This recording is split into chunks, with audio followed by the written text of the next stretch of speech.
Tommy G inside a Jacksonville police drug raid. What does it mean to you to be taking drugs off the street? It means a lot. We try to keep our community safe. We'll do whatever it takes to enforce the law and take drugs off the street. Right here, isn't it? Yep, it's that one. Should be second block on the right. Brown, hey, watch this car, watch this car. It ain't becoming in deep. Sheriff's Office, search warrant!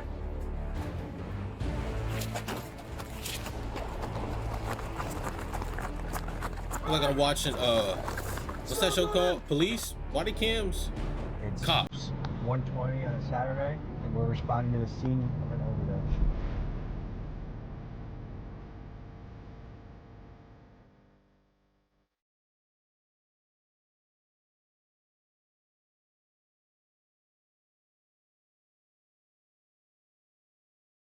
Inside a Jacksonville drug bust. What you just witnessed was an operation from Jacksonville's undercover narcotics unit raiding the house of a suspected drug dealer. You also just saw a snippet of their overdose team investigating a drug-induced death to see if there's a drug dealer that they need to find and charge with a homicide. Currently, Jacksonville law enforcement is receiving nationwide attention for things like cutting their county's homicide rate in half over a 1-year period and employing state-of-the-art crime-fighting technology. For a few days, me and the boys embedded with Jacksonville Sheriff's Office to see their methods in action. This video is part 1 of a 3-part series we are releasing, with part 1 focusing on how Jacksonville fights drug-related crime, and for part 2 we will be on a night patrol with cops and K9 units, and for part 3 we will be looking into how their SWAT team and gang task force tackles murders and gang violence. This, folks, is unprecedented access that we are proud to bring to you. Let's get to it. Let's do it. Folks, we are pulling up on an undercover drug raid. There's a drug task force here in Jacksonville that is really trying to crack down on fentanyl and the problems that drugs bring into a community. This is a blood pumping type of experience. This is something where you breach a door and someone resists. There could be shots fired. You might have to bring in SWAT. You might have to, it's a high pressure job. Let's go in and check this out and see what the next step is. We were walking into an office where undercover officers worked and where their top secret operations were planned. So we were instructed to keep the cameras low until it was time to move out on this raid. So I'm Lieutenant Manna with the Jacksonville Sheriff's Office narcotics units. I'm over narcotics and vice. And what's the operation today? What are we looking for? He looked like Today a we cop. have a search warrant for a drug house. We conducted several buys from the property, and we know they're selling drugs from inside the house. And we are going to Avenue. It's on the west side of town. Is there a particular drug we're looking for?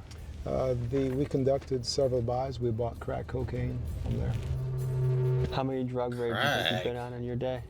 2-3 a week. Do we know if the guy living here has many firearms? We haven't seen any, because if we did, it would qualify for SWAT. So the guys, the job they do is very dangerous, especially the first person inside the property, because you just don't know what's behind the closed doors. If you need to throw one of us in as human bait to make the operation go through, just we'll draw a straw as the crew. All right, let's go. What does it mean to you to be taking? They laughing. Sometimes they might actually do that. Just so they get the person. You never know. Maybe I watch too much TV. Drugs off the street. It means a lot. We try to keep our community safe, and obviously this is a vicious circle with supply versus demand, but we'll do whatever it takes to enforce the law and take drugs off the street. Do you think you'll ever completely wipe drugs off the street? I feel like he could have been a cop in Bad Boys. I think you can put a dent to it.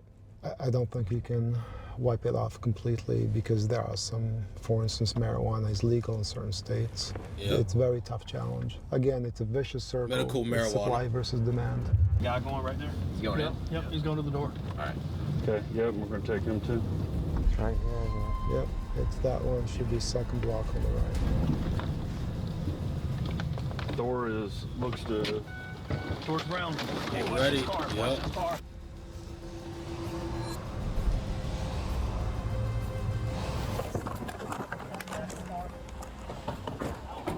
They ain't playing with nobody. Sheriff's Office, search warrant! Well, obviously. I'm just saying, like.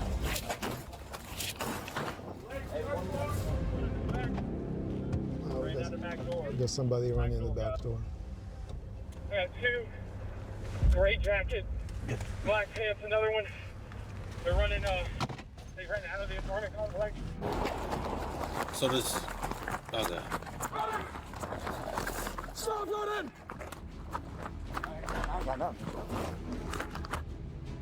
I got one. The other one with the gray hoodie, I don't know where he went.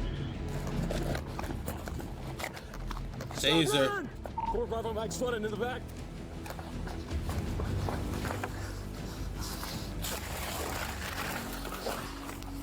Oh, he's stuck, ain't he? He's stuck. Whole bunch of. You got one of the page cars coming around you on hydro. Oh, he must have tased him or something.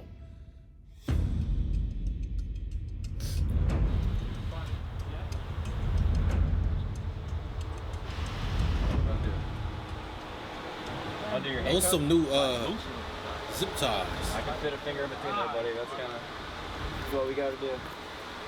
Hi, y'all ready? Wait, finger between his in butt this cheeks? case, we got a bunch of crack cocaine. We have a lot of powder cocaine. We got some beakers, a bunch of drug paraphernalia, scales. So obviously, we got to say that was successful. Is crack cocaine as common as it was in early 2000s? It still is, I would say, crack cocaine. Yeah, How would you classify this bust? Small, medium, large? probably a medium scale to Yeah. small to medium. What's a large? So far, Oh. 3. And obviously, we have a baby now, so we're trying to get hold of the mother. Apparently, she's at work, so she'll be coming back. What goes through your head when you see a baby inside one of those houses? You won't be the first. A lot of times, so we we hold the baby, we assist, and then what we do is trying to reunite the baby with the parents. And apparently, that's the father, who's the mother, is at work. Since the father is going to be arrested, then the mother will respond to take control of her child. Do they feel like, I'm glad that this is happening, that they got busted? Absolutely, absolutely. We get feedback all the time. They don't like these guys. They don't want them here in their neighborhoods. Because they make them dangerous? Yeah, they don't want drugs in their neighborhood. I mean, In yeah. the last year, Any Jacksonville drugs will make a Sheriff's neighborhood Office more has fielded dangerous. over 5,000 calls for service for drug-related incidents. And in a 2024 survey of Jacksonville residents, next to gun violence, illegal drug usage was the top issue residents wanted the Sheriff's Office to focus their resources on. A lot of times they are afraid, and the ones they step up, they give us complaints and information. We work every complaint that we get. I mean, to live in a It's actually place good, though. where dangerous guys, Like, they actually guns care are about in the and out all complaints the that they're getting. time, and junkies are coming, and you have kids around here. And this is just the preliminary search. Obviously, they go into details to search the property. And typically on the secondary search, they find additional drug paraphernalia and additional drugs. I wonder. Once again, this is me watching too much TV. I wonder what's overdose the deaths are down dirty cop significantly. ratio. Year over year here. This is Vic Michelucci. Previously, he was a Jacksonville investigative journalist who won Crime Reporter of the Year. He left his 14-year career to run communications and media for the Jacksonville Sheriff's Office, and he is the one that opened up the doors for Wow. us to be here today. Shout out to People are him. dying. And this is just one part of that Yeah, initiative this or that is a push. part of that. Yeah. But as you saw with that situation, not only did they find drugs, they found at least one gun. And a lot of times Which when you means see drug sales, you see firearms, and that leads to violence. The murder that comes with the marijuana trade. I'm gonna tell you, I've worked murders where a pound of marijuana was stolen, and people get killed for it. Let's say It may Croc not seem like a glasses. big deal to the populace or to people that are advocates for marijuana, but that's a big deal. One life, I always say to everybody, is too many. Look, there was that kid in there. I mean, that kid was, what, maybe 1? Yeah. I don't think there's any excuse for that. Yeah, Whether you're dealing drugs, doing drugs, around people that are doing drugs, to expose that child there. And we've had multiple issues of accidental overdoses with kids. And we've put that out, and thankfully, the most recent instances, our officers were able to save those kids. But imagine having Oh to my give God, Narcan thankful. Oh my to a God. 1-year-old. We just got to watch a successful raid take down an armed crack dealer, but Jacksonville's war on drugs has another side to it. I don't care what nobody say. People like that should not be parents. Like I don't know. There should be something in their body that refuses them to have a child, bro. Because you in no way, shape, or form should be having a child, especially near something like this. the Overdose Task Force. Whether we'd meet them this trip depended on one thing, an overdose happening while we were in town. Early Saturday afternoon, that call came in. Next day. So we've been on standby the 4 days we've been in Jacksonville for when an overdose happens, we're gonna get the call. Unfortunately, it's 1:20 on a Saturday, and we're responding to the scene of an overdose. This is hard to walk into. I mean, you're walking into a family's worst nightmare with cameras, and we want to be respectful. And of what already a whole bunch of people but there. also convey something that happens every day around America in a real way. So we'll see you on the scene.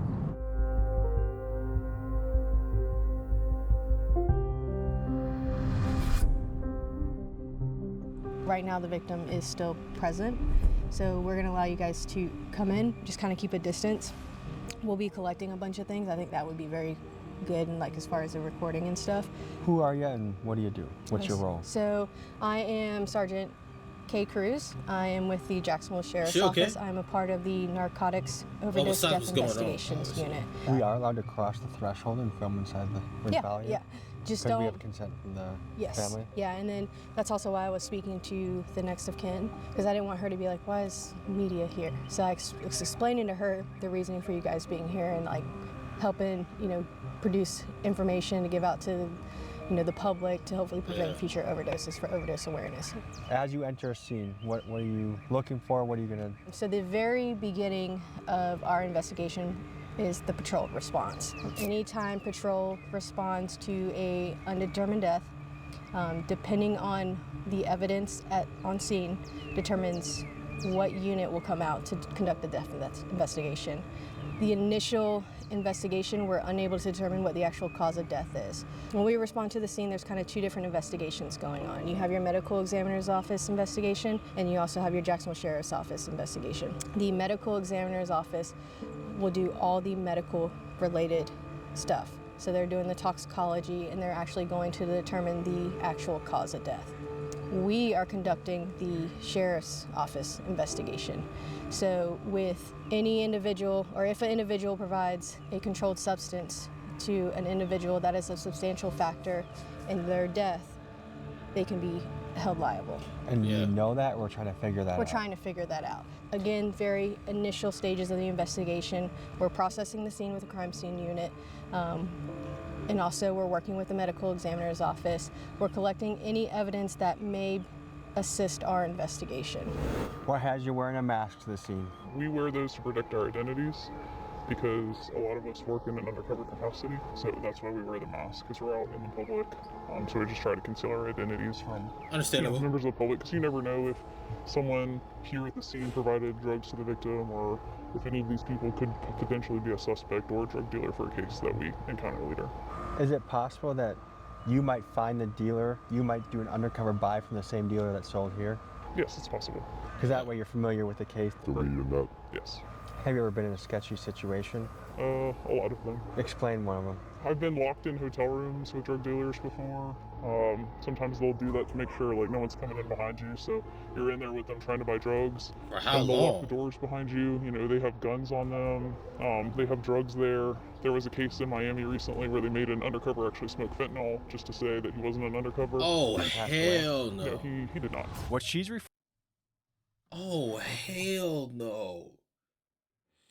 The one thing I hope at least is that before they go undercover, they're told, you may have to do some certain things to make sure you keep your cover intact.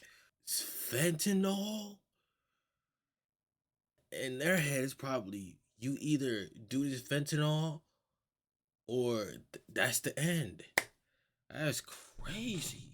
Referring to is an insane story that just happened a couple weeks ago. A Miami fentanyl dealer got suspicious of an undercover agent and gave the guy two options. You either smoke this fentanyl and die, or I'm gonna kill you anyways. Terrified, the agent had no choice but to hit the Chinese import in front of the dealer. Somehow he survived, and SWAT raided these guys soon after. And it just goes to highlight the incredible danger of this undercover profession.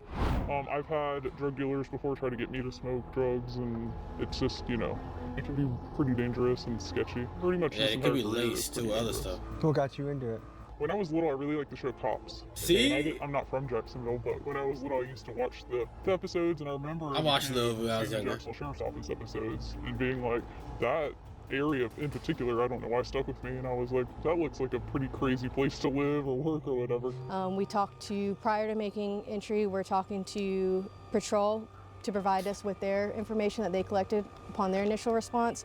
We're talking to any next of kins that are on scene, and we're also talking to any complainants or witnesses. We're just trying to gather what happened before police were called to the scene. For this particular structure, the room where the victim was located is from the back. You guys can follow me and we'll go inside.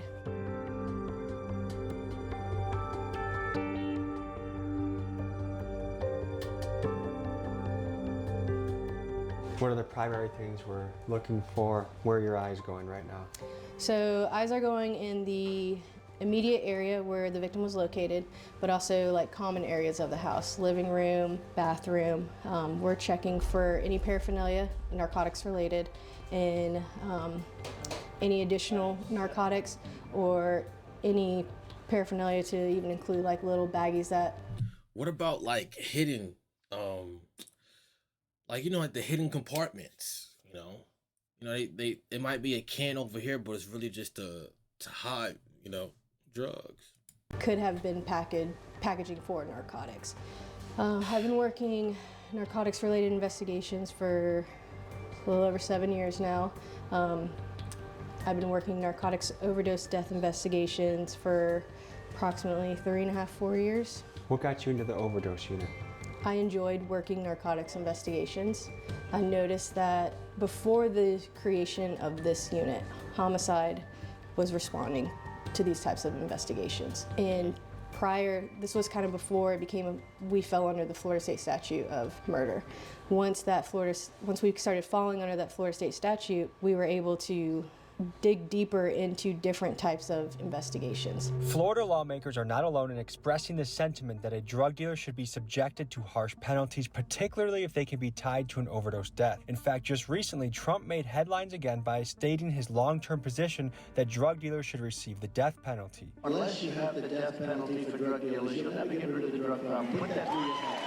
As someone who knows the drug dealing black market much better than Trump, I think the numbers he's throwing out are extreme exaggerations that have no root or basis in fact. A drug dealer will kill 2,000, 3,000, 5,000 people during the course of his or her life. It really depends on what someone's selling. If someone has sold fentanyl, obviously they have a much higher chance of causing an overdose death, but for some guy trapping weed, it is actually impossible that anyone has died as a result of his drug. It says on the DEA's own website that no one has overdosed from marijuana, and yet it's still a Schedule I drug. I wouldn't know personally. I do agree that a drug dealer needs to be held liable if what he sells kills someone. The question is, to what extent? What do you guys think in the comments? Should a drug dealer be given a death sentence if they cause an overdose death? I found interest in...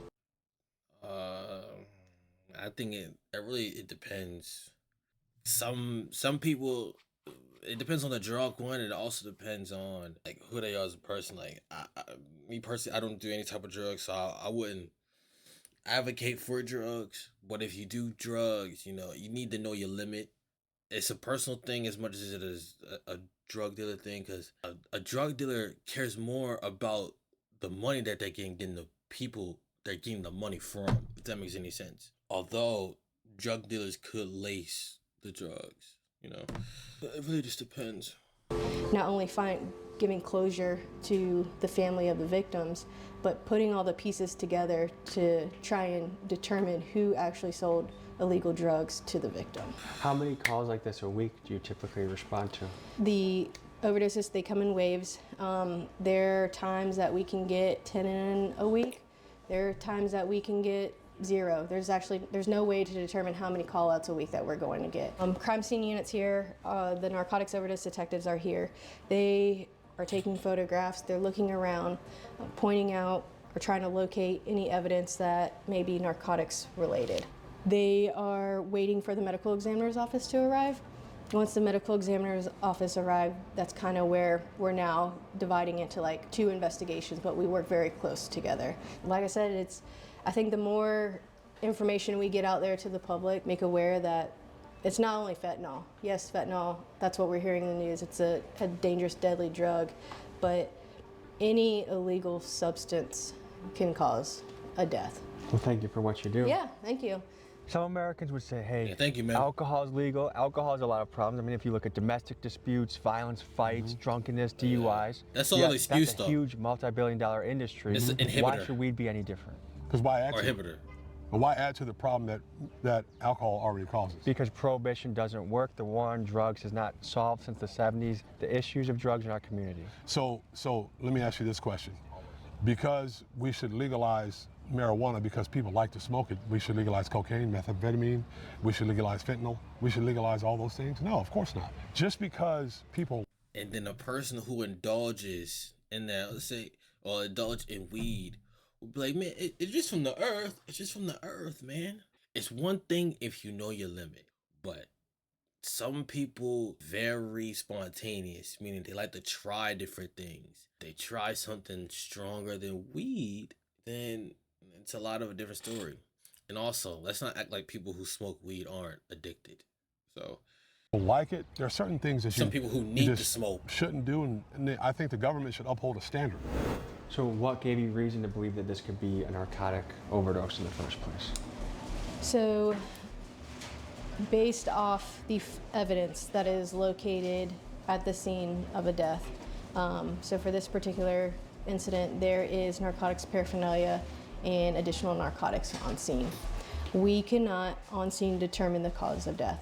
That will be for the medical examiner's office investigation. Because of the evidence that is located on the scene, we want to get a jumpstart in our investigation.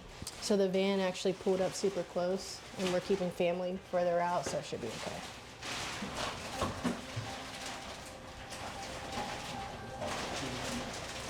I don't know how you guys do this day in and day out. I suppose just like anything, The more that you see it, the more that you adapt to it.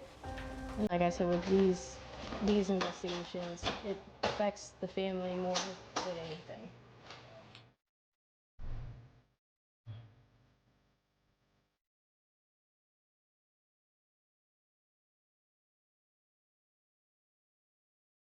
I think this just goes to show how one death can affect so many people. It's such a ripple effect. Right. As you hear the family in the background, I think this goes to highlight I would not have the stomach for this type of job. And there's the fact that people like you are boots on the ground and see some of this, look death in the face almost on a daily basis sometimes, and have to deal with families and all the thing that come with it. I mean, right, I will say that a lot of bravery, making that next a lot of courage. notification is the worst part about our job, because we're having to tell a loved one that their loved one is no longer here.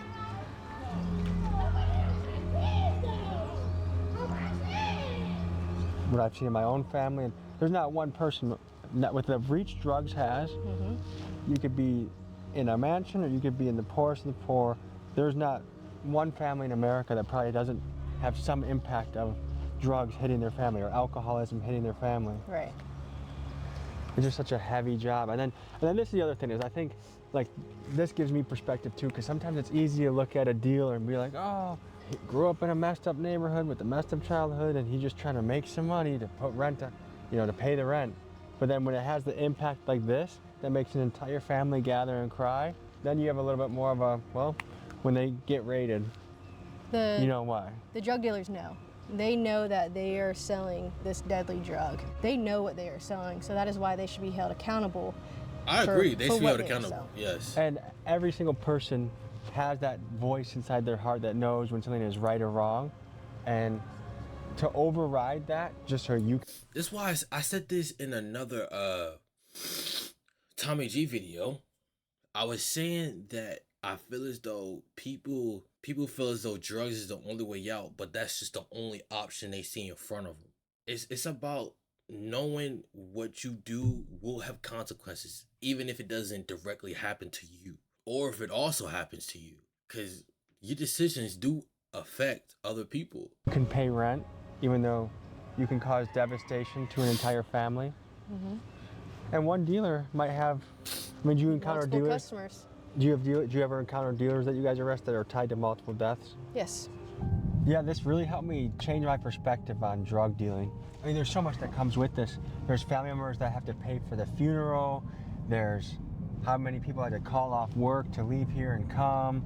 There's people that their lives can be permanently altered by the grief. I mean, I've seen that in my own family very well.